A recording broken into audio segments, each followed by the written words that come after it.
How's it going, YouTube? My name is LBNinja7, your resident Mistweaver monk and favorite WoW healing content creator. Now, let's go ahead and talk about how the meta of healers could change in 10.1.7. So 10.1.7 is coming out this week. That's right, it is already here, and there are a couple of changes specifically to healers. We are seeing quite a bit of changes. Now, a lot of them are quality of life changes, and we'll kind of go through them very quickly since I know a lot of us already know what's changing. But then we'll take a look at where the meta is currently, and then we're going to apply these changes in our minds and then look at where the meta could go. So we're going to do a little bit of predictive analysis here today. So starting off, we have Resto Druids. Now, you guys probably have seen, but they are getting one of their PvP talents in normal PvE content. It's really cool, but at the base value, all it does is it's just going to give them mana back. So whenever they go out of their base druid form, out of their healing form, into another form and use one of those key abilities from that form, they're going to get some mana back. Now in Raid, this is actually going to be really good for them because they aren't taking the talent that's noted with the Circle of Life in Raid, because that just makes their HOTS fall off faster in Raid. So this could just be a good option for them to extend their mana bar, because in downtimes or periods where there's not a lot of healing required, they're going to be able to weave into cat form, weave into boomkin form, spam some wraths, get some bites off, do some things like that to get some mana back, which will just be very good for them. This will be better than what they currently do and just spam wrath in their base form anyways. Now they're going to swap into moonkin form, get some mana back for free basically. Now also, I'm going to go ahead and mention this, they are getting an overall 6% healing nerf. However, it's not really a nerf, it's kind of an offset to something that they are gaining, and that is Grove Guardians. Guys, Grove Guardians is easily my favorite talent that they've added into the game among any class recently, because it is sick. It's so fun. I'll go ahead and show you guys. So how it works is you basically spawn in a treant, and this is the 10.17 PTR, by the way, and this guy just dances. He sits here and casts Nourishes on you. When you cast it on a target, he'll spawn in, cast a Swiftman on that target, and then start casting Nourishes. And then if you can talent for him to also cast some wild growths when he spawns as well. And the cool thing is that you can actually get 3 of these guys out at once, and they just sit there and spam healing. So it's going to be a really cool cooldown to play around. And if you guys are any of my Mistweaver viewers, I'm sure you remember Fallen Order back in Shadowlands, that Venthyr ability that was just super powerful because it just allowed for a lot of passive healing and allowed for you to press your other healing buttons while these guys just did a lot of healing on the side. It plays a lot like that, and I'm excited to see how this talent works. I hope it's not too broken because I love its current iteration. I mean, look at these guys. They're just so happy. Like, I love it. But these guys are going to definitely shake things up in the raid because they give a lot of healing. But back to the talent changes, other than that, there's nothing like too notable worth going over that could change things up. I do want to point out how these two synergize a little bit together. So you can spawn your 3 Grove Guardians and they'll be able to just spam healing, get some healing done, while you transition into another form and get some mana back. That might be how we see it played, but I highly doubt that. I basically think that we're going to spawn as druids, I guess. I don't know why I'm saying we. You're going to spawn your 3 Grove Guardians, or just chain them one after another just to have more constant throughput alongside your other throughput. In Raid, I do see Master Shapeshifter having an impact because, like I said, in downtimes, you can just get some mana back, and then once it comes time to pump, you can pump just as you were before, but with more mana now. And in Mythic Plus, I don't think that they're going to take Master Shapeshifter over Circle of Life, because Circle of Life and Death actually just gives a lot of damage because it makes your dots tick faster too. So it's going to be interesting. If mana becomes an issue, that could be a thing where they cat weave a bit more or owl weave a bit more and get some mana back. But other than that, I don't think that's going to be much of a change. Now on to Mistweaver. So Mistweaver is getting a big change. It's actually a big quality of life improvement overall. It's at a very awkward timing though, because they're changing how Mana Tea works. And if you know anything about the tier set from monks, it's that whenever we activate one of our teas, Mana Tea included, we get our tier set bonus for a couple of seconds, and it just boosts our Vivify strength and renewing this strength for those few seconds. So how we've been using it is we would start our ramp, set up our ramp entirely, and then pop our Mana Tea, and then spam Vivifies, getting those boosted Vivifies and just slamming the healing. But now it's a little awkward because now Mana Tea is redesigned and we have to channel it. So for every 25,000 mana that we spend, we gain a stack of Mana Tea. And then we can channel it kind of like how every healer just basically drinks mana right now, like between pools, you can do that, but you can do it on the move. It's definitely a lot weaker. It's not just like mage food, for example, but it's really good, and it still maintains that effect of reducing the cost of your spells by 50% for 1 second per stack channel, and it stacks up to 20 stacks. So this can be really cool because in the middle of raid, you can pop it for a little bit and just consume a couple of stacks, get a little bit of mana back, and then get a lot of cost reduction for a few seconds after the fact. And then you can kind of slowly store up all 20 of your stacks and then go into like a P3 with just 50% mana reduction for 20 seconds. It could be very powerful that way. But also, let's look at it in Mythic Plus. I think it actually has a pretty good application in Mythic Plus. Like I said, most classes just rely on drinking between different pools. Now Mistweaver is going to be unique in the fact they can kind of do that while on the move, and then we'll come into the next pack with 50% mana reduction. Now I do want to point out that they are losing a big talent for their Mythic Plus mana, which was Spirit of the Crane. This talent basically just gave them a little bit of mana back for every stacked blackout kick that you had. So we are losing a nice mana quality of life talent, but we're gaining one because we weren't formally taking Mana Tea in Mythic Plus, and now we're kind of incentivized to, especially because it's right in front of that Invigorating Mist talent now, which is just key to playing Mistweaver currently. Life Cycles was also kind of redesigned to operate and work with Mana Tea, so as long as we're alternating Vivify and Rising Sun Kick, which we do a lot in both Mythic Plus and Raid, you'll be getting more stacks. However, this is going to share a talent node with Energizing Brew that makes you drink your Mana Tea faster, which this is probably going to be what's taken in Mythic Plus because, you know, you move from pool to pool very quickly. Now in Raid, it's going to be exciting to see which one is better, Energizing Brew, drinking faster, so you can get back to healing faster and get even more mana back, which is just going to allow you to stack up more often and have longer drinks more often. So it's going to be exciting seeing which one plays better. But for the most part, this does not add any power to our Mythic Plus playstyle at all. Really, it doesn't really add power. It just adds mana regen, which currently in Season 2, we are still doing just fine with our tier set, with Rash Shocks. We have plenty of mana for Mythic Plus content. However, we blast through mana in Raid, so it's going to be exciting to see how this can give us a lot more mana back, or just allow us to extend our mana bar a little bit further in Raid. But like I said, I don't see this pushing the highest of high people, like the people timing 28s. I don't see them timing 29s now because of this, so I don't think this is going to change up the Mythic Plus meta, but it could add a lot of value to our Raid build. Now, I will go ahead and point out that this was a little bugged, and there were a lot of people testing it and abusing it on the PTR, but I'm pretty sure that they've hot fixed it by now. I saw an announcement recently where that you can't really abuse this like people were, so if you've seen that abuse happen, it's not a thing anymore. Now let's just go ahead and move on to Holy Paladin. So they are getting a big quality of life improvement. So Tower of Radiance has been redesigned. This was a talent that they had that basically whenever you cast one of your 2 spot heals that you have to actually channel onto someone that has your beacon, you'll gain a holy power. And then if you cast them on targets without beacon, you have a chance to gain a holy power. So basically it was just redesigned to now it always generates holy power. Just casting your Flash of Light or Holy Light generates 1 holy power. Now, you're probably wondering why Holy Paladin is seeing a buff. I mean, they're still at the top of both metas, healing, Mythic Plus, and Raid.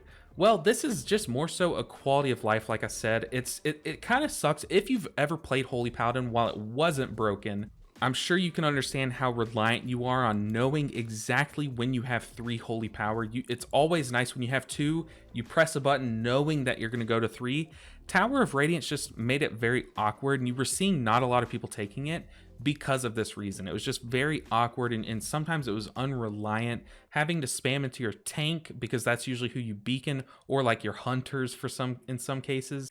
It was just an awkward talent and just pretty unreliable, but now it's going to be very reliable. Huge quality of life change.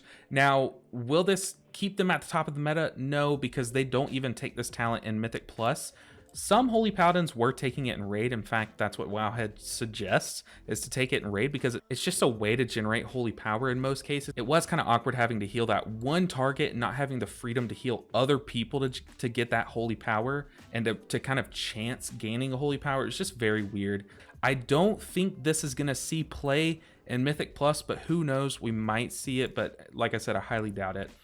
Now let's move on to Priests. Now, we've seen Shadow Priest just be absolutely disgusting in Mythic Plus recently, even with all the nerfs. And part of the reason why they can push super, super high keys like plus 30s, even plus 32s now, is because of Angel's Mercy. How it works is it basically reduces your defensive cooldown based on how much damage you take, which I'm sure you can imagine in a plus 32, you're taking a ton of damage.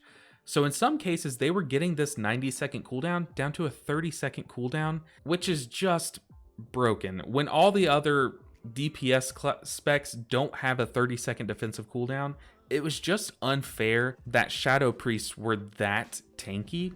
So this does kind of cleave into being a nerf to the other two priest specs like Holy Priest and Discipline Priest.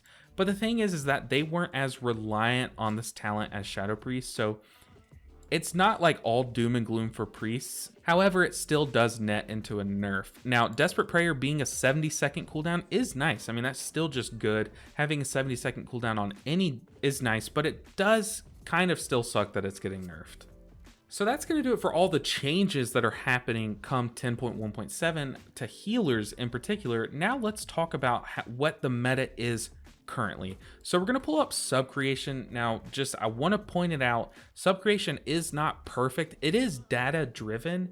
However, there are different metrics that they use that are kind of skewed in a little bit. So it is a good representation, but it is not perfect at all. However, it can give us a good insight as to what the meta kind of looks like. So right here, we are looking at all affixes. So this is a Mythic Plus chart. And I'm sorry that we have all three, the DPS, we don't care about those. We're just looking at this chart over here, this tier list. Now, also, I've heard a lot of feedback about tier lists, but hey, just a visual representation.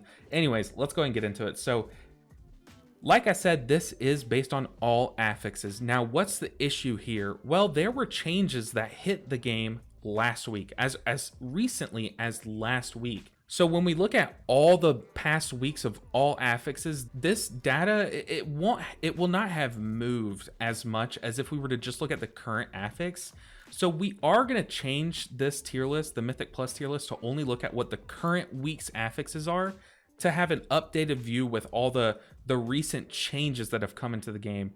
Now, the issue with looking at it like this is that it doesn't account for how certain classes deal with the affixes better than others. But this is just the best that we can do because this is the most recent list that we can look at. Now, you'll notice Holy Paladin still reigning supreme. Obviously, it's part of the God comp. You see people only pushing Holy Paladins right now. But Disc Priest, ever since their atonement change, has seen quite a juicy buff. Now, for people who don't play Discipline Priest, you see that it was just a 4% buff to their atonement. However, it was actually an 11.11% buff, because if you take 4% and add it to 36%, you are adding a ninth of that to it. So it was a buff by 11%. So that technically in Mythic Plus, since they basically do almost all of their healing off of atonement, that's just an 11% healing buff. Now add that on top of all the mitigations that they can apply. 2 charges of a tank DR. They have bubble for massive slams that basically only Holy Paladins were allowed to survive. It allows for the top end to see more Discipline Priest play, and that's why we've seen it actually close the gap a bit. Now, the only big shift from the last one that we looked at with all affixes into this one is also Mistweaver. The home team has finally made it out of C tier down here with the dirty Holy Priests, and we are finally seen in the B tier. I have felt a big change in Mistweaver. It feels very powerful in Mythic Plus. Ancient Teachings is, in a lot of cases, our top healing source. So to see our top healing source, just like Discipline Priest, see such a major buff, it was also an 11.11% buff because it gained 15% added to 135%. It just feels excellent. And then couple that with Chi Cocoon. Yes, we don't have a tank DR like these guys, like a lot of these classes. We don't have something like Bubble to mitigate the amount of damage that's actually hitting our party, or Aura Mastery like Paladins do. However, the change of doubling our Chi Cocoon size was massive because it's not affecting the amount of damage coming in like a traditional DR, but it is a damage absorb, so it's affecting the amount of damage that actually touches our party's health bars. So these 2 buffs have actually definitely had an impact, and you see that right now in the current week's affixes and why Mistweaver is bumped up to B tier. Now, how will these changes affect these classes? Obviously, with Paladin not getting nerfed, we're not going to see them come down anytime soon. However, I do think that this gap between Disc Priest and Holy Paladin is very small, and it's closing very quickly. Obviously, Holy Priest is just going to stay down here for a while, and then all of these other classes, nothing really big is going to change except for with Resto Druid. I do think Resto Druid is seeing a massive buff to their healing, which means that they can survive more mechanics, also being incentivized if they take Master Shapeshifter to go into bear form for big slams, while having your Grove Guardians out healing could be a tactic that could push them higher and higher in keys.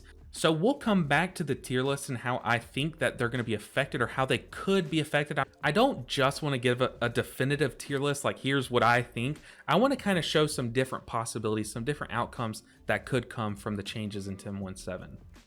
All right, so now let's go ahead and look at how the meta looks currently. Oh, sorry, wrong screen. So let's go and hop onto the raid tier list. Now this one, there is no current affixes change that we could make here, but this is based solely on HPS. So it's kind of, this is kind of like a bad metric, but like I said before, this is just a visual representation. It's not perfect. That's why some people just don't like sub creation. But as long as we give these disclaimers and kind of understand where the data comes from, we can definitely have a better look at it. So I already noticed something very drastic, and that is that Disc Priest is still in F tier. So it's very hard to look at this graph knowing that, because we know that Disc Priest has climbed very high in rating ever since the atonement changes. Also, you can probably notice a flaw because Mistweaver is absolutely slamming HPS and raid, but we see it still down here in C tier. So let's go ahead and talk about where they get their data from. How it works is they take each spec individually. So they'll take Resto Druid, for example, and they'll look at the top 500 parses for each boss and look at the HPS of just those 500 parses. So then when we see how many people are playing Holy Priest, which is in the over 10,000, versus how many parses are coming up from Mistweaver, which is around 3,000, you'll see that the top 500 parses is the top 6th of all Mistweaver parses, whereas the top 500 parses of Holy Priest is even less than 1/20th of all the parses. So you're going to see the 1% shine bright in the numbers of the Holy Priest, whereas you're going to see like the middle ground Mistweavers kind of drag down the numbers a lot, and that's why you see these numbers be skewed a lot. So it does kind of have to deal a bit with player base, but like I said, it's just a visual representation.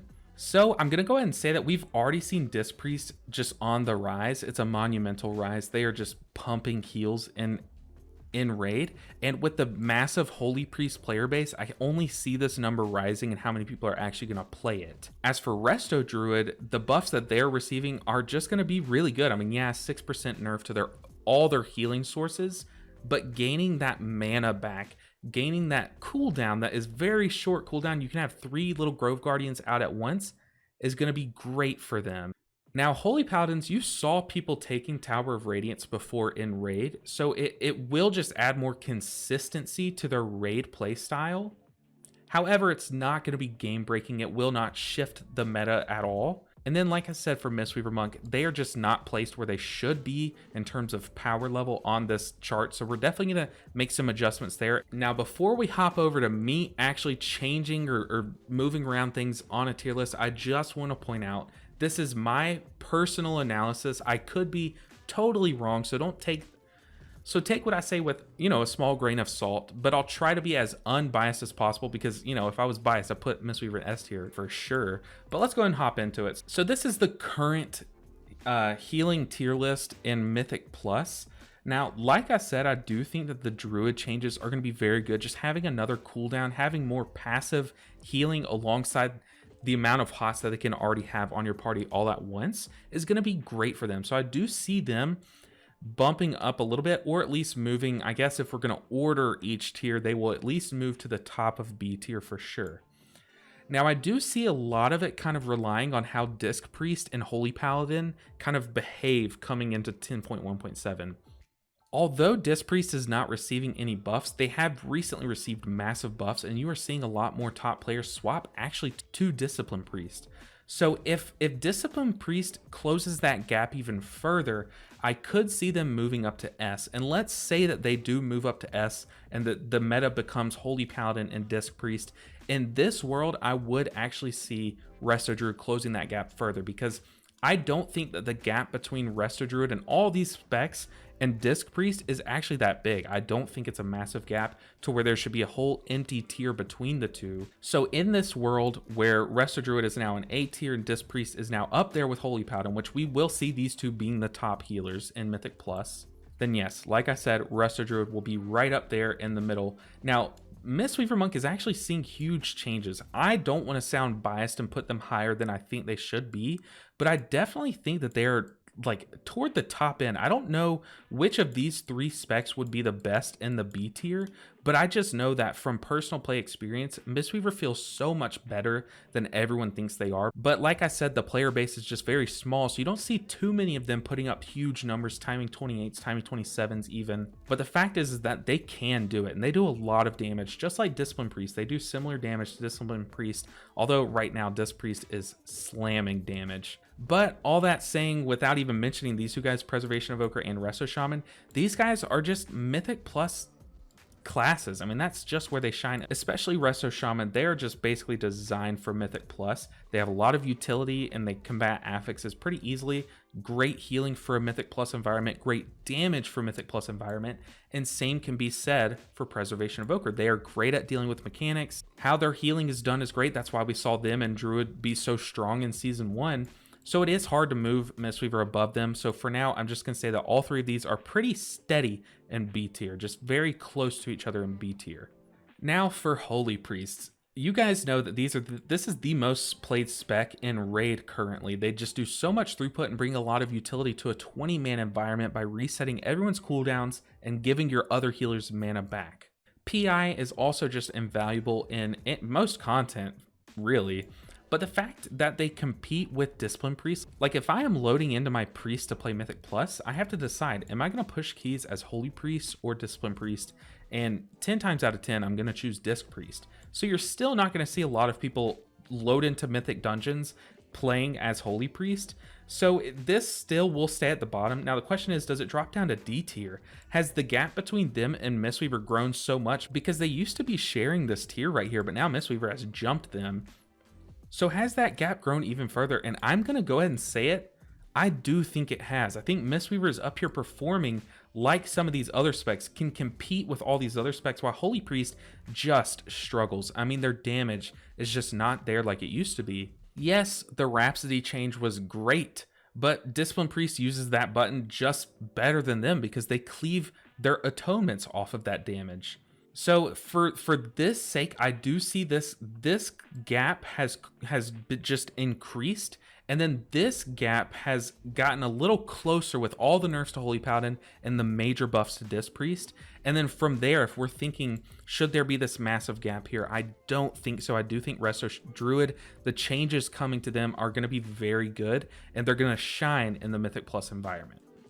All right, now let's take a look at the Raid tier list. This is, like I said, this is the current one that is showing on Sub Creation, but I'm going to make a little bit of adjustments to it and kind of show what's really represented at the top level of play. We are seeing Mistweavers. I've got to move these guys from this position because we are seeing the top Mistweavers put up such unrivaled numbers. Well, I guess rivaled only by Resto Druids.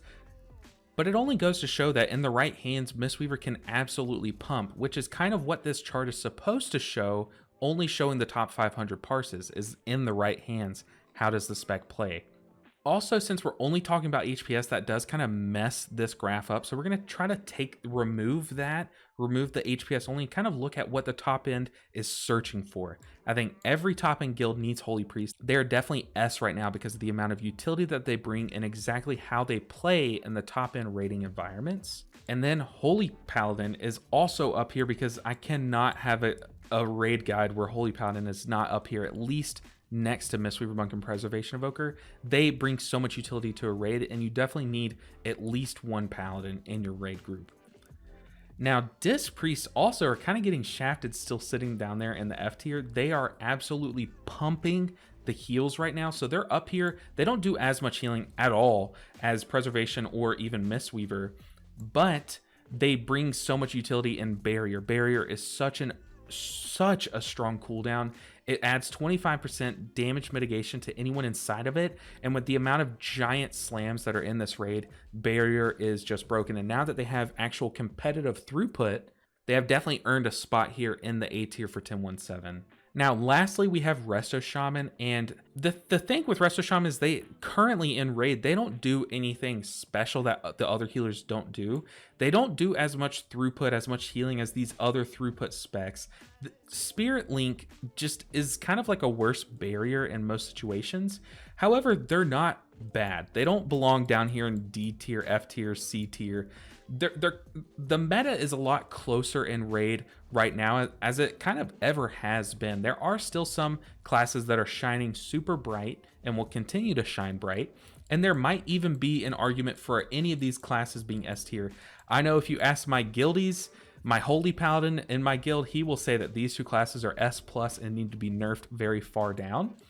However, I just think it's just safe to keep everything close. I don't think there's any huge gaps right now, but I do think that there are some classes that are clearly brought less than others. One of those right now being Disc Priest, just because their counterpart is just so valuable in a raid. But like I said, with their throughput being so high right now, it's definitely proven that they are worthy of a raid spot in a group. So with 10.17 being here in just a few days, I kind of want to step back and look at these changes and say they aren't groundbreaking changes. I think the biggest, most massive change coming is Druids gaining basically a new cooldown or a new button that adds healing. But other than that, there's not anything too groundbreaking. The meta's not going to shake up a ton. But basically all this video was kind of correcting the sub creation's wrongs, because even here they say take this with a huge grain of salt. So I did kind of want to like take out all of their error and add a human element to it, but that does just add bias. So like sub creation, take my tier list with a grain of salt, but I am very, very excited to see if anything happens to the meta at all. I'm excited to see where Resto Druids land in Mythic Plus, and I'm also excited to see just how much this gap closes over time in the raid environment, because I think a lot of these specs, I'm going to call out Mistweaver for example, a lot of these specs are much better than they have it on the sub creation tier list, because they just absolutely slam healing, but no one's playing them right now. I mean, look at Disc Priest. No one played it for a while, but it just does so much healing now that it's buffed. So I am excited to see these changes happen in 10.17, but I want to hear what you guys think. What did I just completely get wrong? Do you guys think that there are going to be some mega shifts? Is Holy Paladin just going to keep extending its lead in Mythic Plus? Let me know down in the comments below. But guys, that's going to do it for the video. I do quickly want to shout out that I'm going to do a 12-hour Mistweaver live stream on twitch.tv/lbninja7 on September 9th. So make sure and mark that off on your calendars, especially if you love watching Mistweaver gameplay. We're going to try to do 10-man heroic all Mistweaver raiding. We might have to squeeze in a Brewmaster there to tank the boss, but just all Mistweaver content. We're going to do 10-man Mistweaver RBGs, 5-man Mistweaver only dungeons, see how far we can push. I'm going to try to get 1 tank, 4 healers, and try to do a +20 if we can, but I highly doubt that we're going to be able to do it unless you guys show up and bring your characters too. That's right, I will be playing with you guys, so make sure and mark off your calendars. 10 a.m. Central Standard Time on September 9th. I cannot wait to see you guys there, and it's all thanks to you. We actually hit our sub goal on Twitch this past week because my viewers are absolutely amazing. Thank you all for all the support lately, not just on YouTube, but also on my Twitch. I really appreciate all of you guys that have come out recently. It has been so much fun, and I cannot thank you guys enough. But guys, that's going to do it for this video. I am still pushing keys on my Mistweaver on stream, so guys, make sure and check out all the links down below. My Twitch will be down there. But thank you so much to Aisley, who is currently my only Patreon supporter. I really appreciate it, Aisley. You are what makes this channel possible. Make sure and check out my Patreon if you want to join Aisley and support me through Patreon, but also you can join my channel now. I have that unlocked now, so check that out as well. But guys, as always, subscribing, liking, commenting down below is great. They're great ways to push my content and show support to the channel, so thank you so much for doing all of that. But all that sellout stuff out of the way, I really appreciate you guys for clicking on my video, because there are a ton of videos that you could be watching, but you chose mine. I am so grateful. Thank you so much, and I will see you guys all in the next video. Until then, take care.